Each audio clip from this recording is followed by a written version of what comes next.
Congolais, mes très chers compatriotes. En ce jour solennel du 30 juin, nous célébrons nos 65 ans d'indépendance.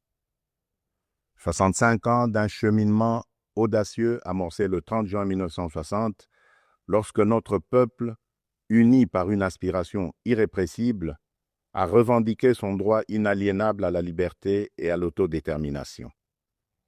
Cette date n'est pas qu'un jalon historique. Elle est un appel vibrant à honorer la mémoire de nos héros, à raviver notre idéal commun et à réaffirmer notre engagement pour une République forte, unie et prospère. En ce jour de souvenir et d'espérance, j'honore la mémoire de nos pères fondateurs, Joseph Kasavubu, Patrice Emery Lumumba, et de tous ceux qui, souvent dans l'anonymat, ont offert leur vie en sacrifice pour rendre possible l'idéal d'un Congo libre et maître de son destin. Leur courage est le socle de notre souveraineté, leur vision, le flambeau de notre avenir. Mes très chers compatriotes, aujourd'hui, notre célébration revêt une portée exceptionnelle. Il y a quelques jours, à Washington, sous l'égide des États-Unis d'Amérique, la République démocratique du Congo et le Rwanda ont signé un accord de paix historique, un tournant décisif pour mettre fin à un conflit qui, depuis près de 3 décennies, a semé la désolation dans l'est de notre pays, causant des millions de morts et de déplacés, en particulier dans l'est de notre territoire. Cet accord, signé par les ministres des Affaires étrangères de nos 2 pays lors d'une cérémonie solennelle présidée par le secrétaire d'État américain, M. Marco Rubio, reprend les acquis de la résolution 2773 du Conseil de sécurité des Nations unies et ouvre la voie à une nouvelle ère de stabilité, de coopération et de prospérité pour notre nation, pour la région des Grands Lacs et pour l'Afrique tout entière. Je voudrais exprimer au nom du peuple congolais notre profonde gratitude aux États-Unis d'Amérique pour leur engagement déterminant en faveur de la paix. Nos remerciements les plus sincères vont au président Donald Trump pour son implication personnelle dans ce processus de pacification porteur d'espérance. Son leadership a permis de réunir les partis autour d'une vision commune.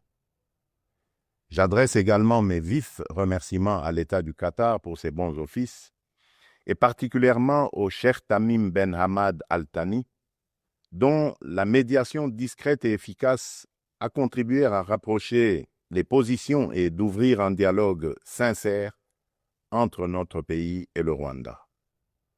Je tiens également à exprimer ma profonde gratitude à 2 dignes fils de l'Afrique, dont l'engagement déterminant a largement contribué à porter la tragédie sécuritaire que traverse la République démocratique du Congo à l'attention de la communauté internationale.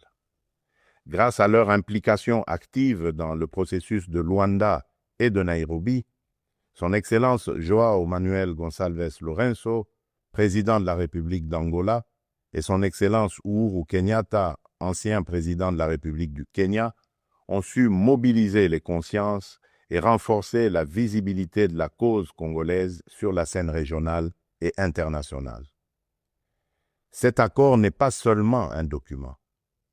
Il est une promesse de paix pour les populations de Goma, Bukavu, Rutshuru, Masisi, Nyiragongo, Lubero, Ituri et de toutes les localités martyrisées par la guerre.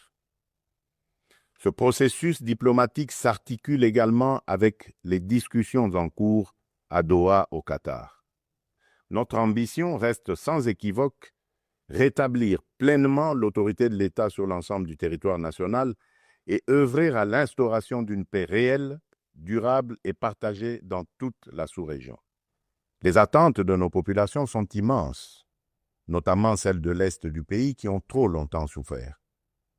Nous abordons donc cette ultime phase du processus avec détermination, dans le respect de notre souveraineté et des aspirations légitimes de notre peuple. Les prochaines étapes devront aboutir à la démobilisation, la réinsertion conditionnelle et au cas par cas des ex-combattants à travers le PDDRCS et enfin à la reconstruction des régions jadis affectées par les conflits armés. Ces avancées diplomatiques s'inscrivent dans une dynamique plus large de reconquête et de l'affirmation de notre souveraineté, de redéploiement de notre influence et de reconstruction de la confiance internationale envers la République démocratique du Congo. Elles font écho à notre récente élection comme membre non permanent du Conseil de sécurité des Nations Unies pour la période 2026-2027, une première depuis 34 ans. Ce mandat n'est pas un honneur protocolaire, c'est une responsabilité politique et morale que nous porterons avec dignité en faveur de la paix, du multilatéralisme et des intérêts du continent africain. Mes très chers compatriotes, l'accord signé à Washington ouvre des perspectives inédites. Il augure une ère de paix durable, de coopération régionale et de prospérité partagée. Il nous engage à reconstruire nos communautés, à revitaliser nos économies et à restaurer la dignité de chaque Congolais.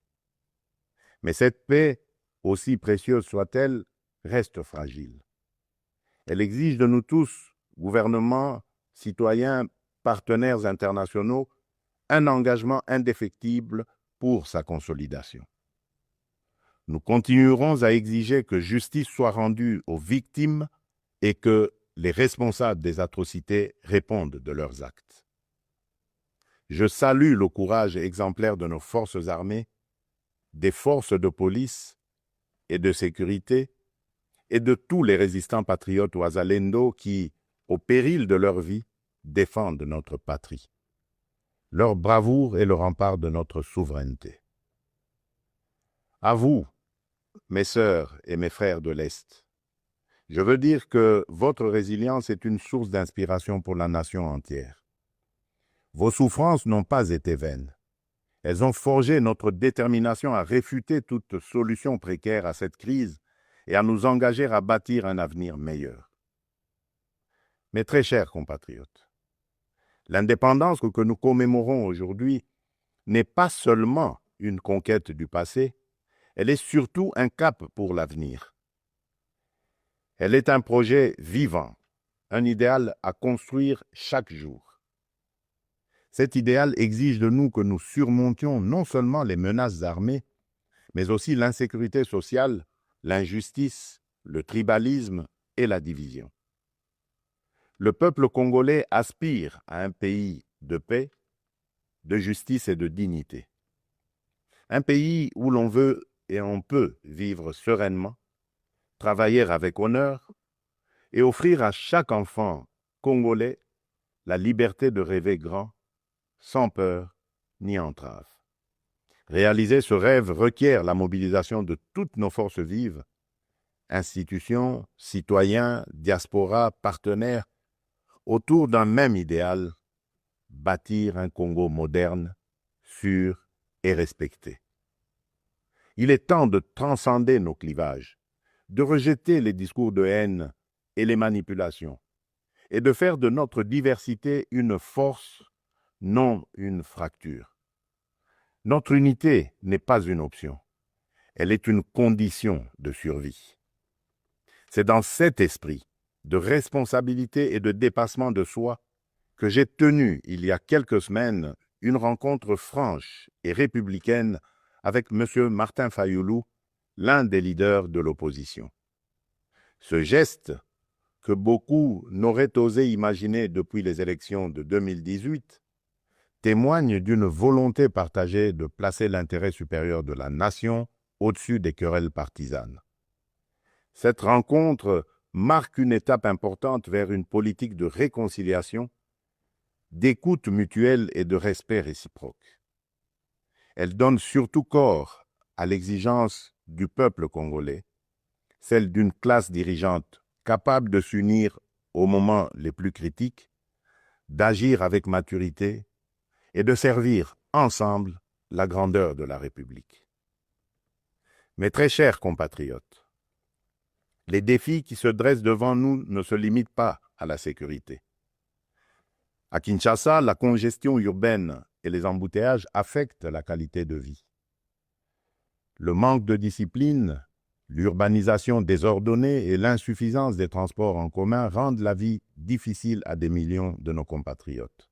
À Kalemi, Kasangoulou et même ici, dans la capitale Kinshasa, les inondations récentes ont causé d'importantes pertes en vies humaines et dégâts matériels, détruisant des habitations, emportant des infrastructures routières et provoquant des déplacements massifs de population. Ces événements climatiques extrêmes nous rappellent l'urgence d'agir à la fois sur le front de l'aménagement du territoire et de la résilience environnementale. À Mbandaka, le naufrage d'une embarcation a coûté la vie à plusieurs dizaines de nos compatriotes, endeuillant la nation tout entière. À Tshikapa, Kolwezi, Likasi, Kananga ou Kikwit, l'accès à l'eau potable, à l'électricité, aux soins de santé et à l'éducation reste une priorité pressante. Face à ces défis, l'État n'est pas resté indifférent.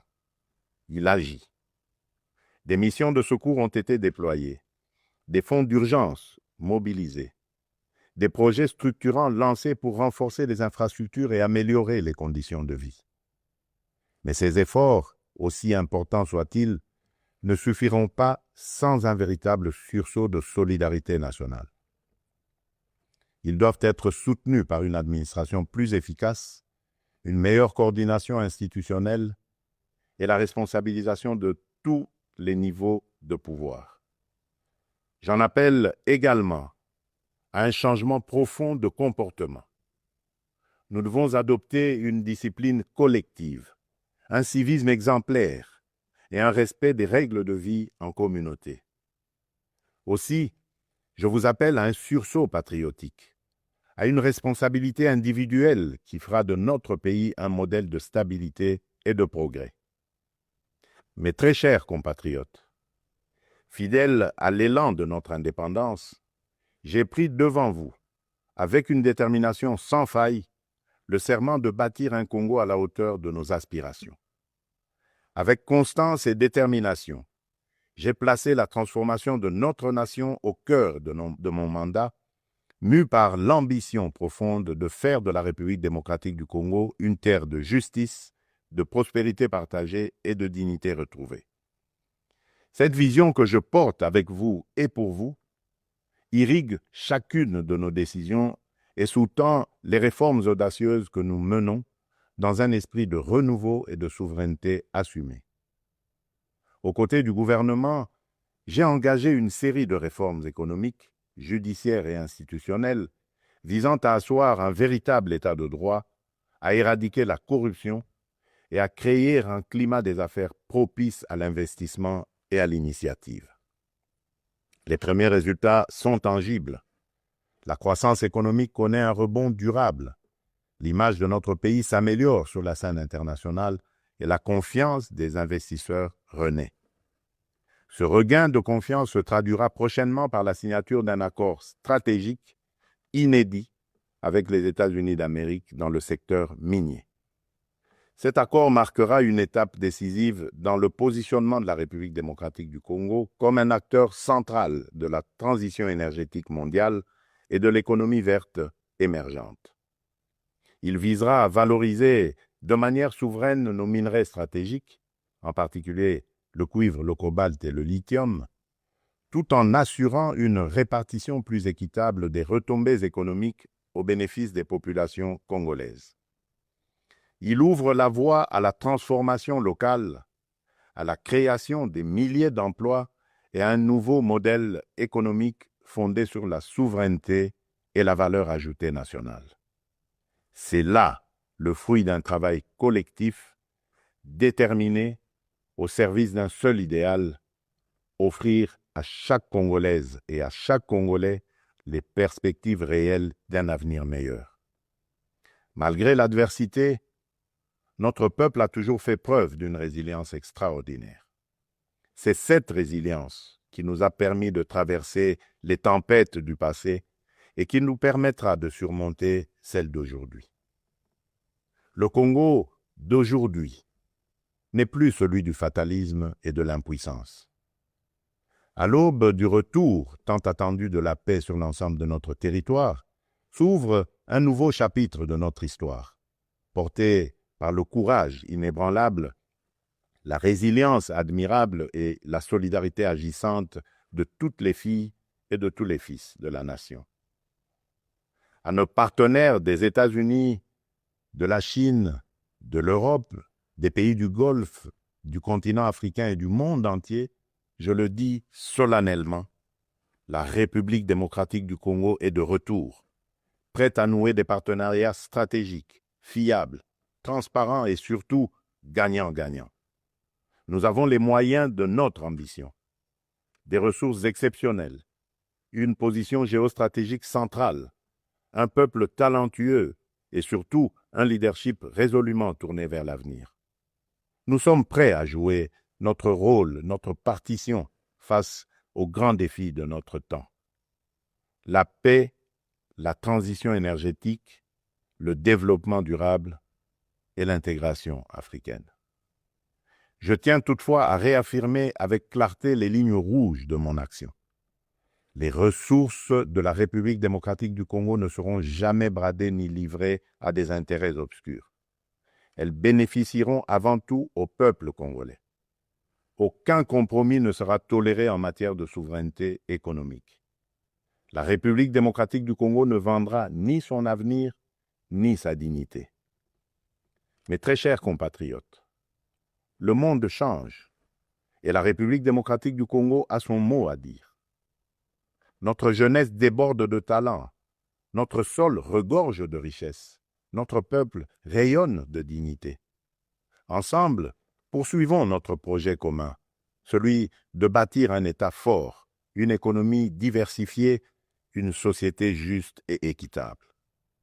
Ce 30 juin, faisons de notre indépendance un idéal vivant, incarné dans chaque famille, chaque quartier, chaque ville, chaque province. Nous ne visons pas seulement la fin de la guerre, nous voulons une paix véritable, qui sera le socle d'un vaste chantier de reconstruction d'une société plus inclusive, plus solidaire et plus prospère. Le gouvernement s'y attellera avec rigueur et transparence. Mais ce chantier ne réussira que si chaque Congolaise et chaque Congolais y prend part. Alors unissons nos cœurs et marchons ensemble, main dans la main, vers un Congo fort, uni et prospère. Bonne fête de l'indépendance à toutes et à tous. Que Dieu bénisse la République démocratique du Congo, son peuple et tous ceux qui l'ont choisi comme pays de résidence. Je vous remercie.